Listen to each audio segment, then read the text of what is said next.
Hello out there, and welcome back to another one of our College Confidential segments. I'm Jimmy Birch. I'm Carlos Mendez. And we're going to kick around some of the hot and happening things on the college football world. And for about the fourth week in a row, there's nothing bigger than the college football playoff rankings, and there's nothing more interesting than what's happening here on our own backyard. Who's those frogs. Who's number one this week? It doesn't matter. Basketball? It doesn't matter. TCU's 5, Baylor's 7. The rest is irrelevant, right? I think it's Alabama, by the way. I have to look and see. But anyway, that same Alabama team that a week ago was behind TCU. Kind of a crazy shakeup this week. What do you make of that in terms of how it will impact the Frogs going forward?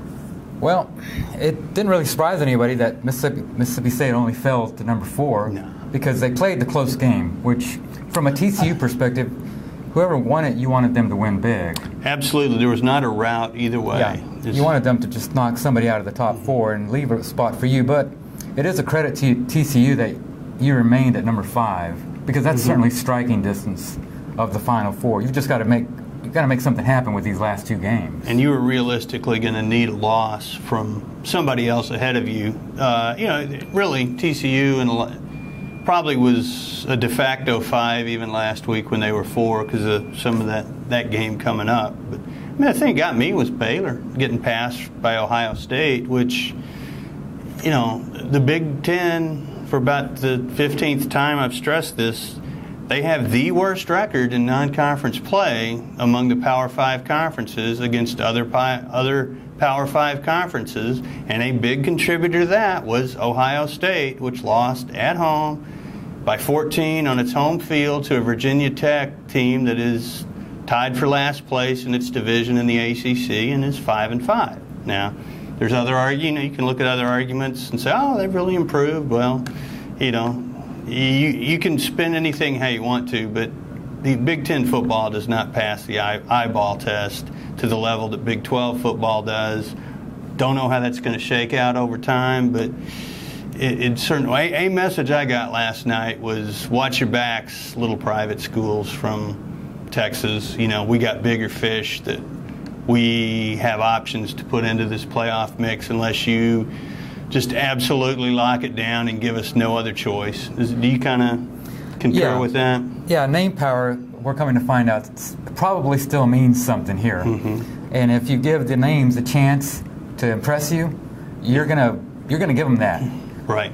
And that's where Ohio State has an advantage. And sure. Even a Notre Dame would have had an advantage there if they could have done something more than they have. But both these schools are still where they want to be, where they need to be. I know Baylor can't wait to start playing again. Oh, I bet. I can't imagine. Wait to put these next 3 games in the bank, because that's their shot at this thing. That's how they're going to get there, is by killing these next 3 teams. And I think those 3 teams know it.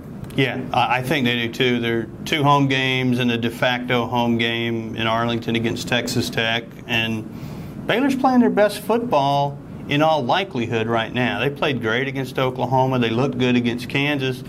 Part of Baylor's problem is they haven't put together 3 really good games in a row or 4 really good games in a row to get voters excited. That's the reason why they're behind TCU in the AP poll and the coaches poll.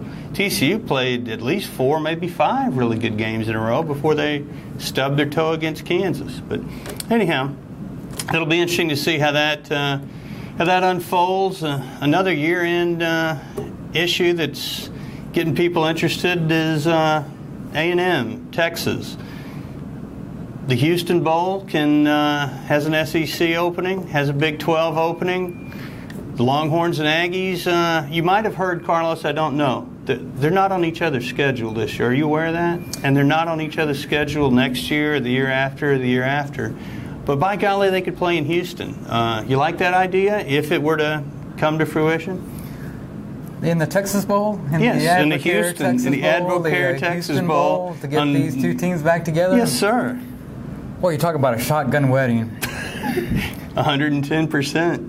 When is that thing even on anyway? A Wednesday night? It's on December the 29th. I believe it's an 8 p.m. kickoff. They used to be on the NFL Network, but I believe they have upgraded to the ESPN family of networks now. The stage doesn't seem to match the setting there. No, that's why the Advocare Texas Bowl people are so excited about it, and why you've got pushback behind the scenes from both schools, not just one, both schools, How about they both say no and say, tell you what, we'll meet out in Pasadena or New Orleans or waiting for later? One of these years when we're 2 and 3, and we'll see you then. All right, put me down for the shotgun wedding. I think it'd be funny to make both of them have to go and dance in front of the nation in Houston. It's a Texas Bowl. It's, both these teams have had disappointing seasons. That would be a way for one of them to wrap it up with a smile on their face and be actually to say, hey, we won a big game this year. I doubt very seriously that the game will happen, but it should be interesting if it did. I don't think Texas cleaned up its season so they could run into a bunch of Aggies. What do you think? It's politics. Politics are going to impact that, just like politics are going to impact the CFP standings, and that's one of the reasons we do this show, is to kick it around and put that in its perspective, and we'll do that again next week. We thank you for tuning us in, and have a great week.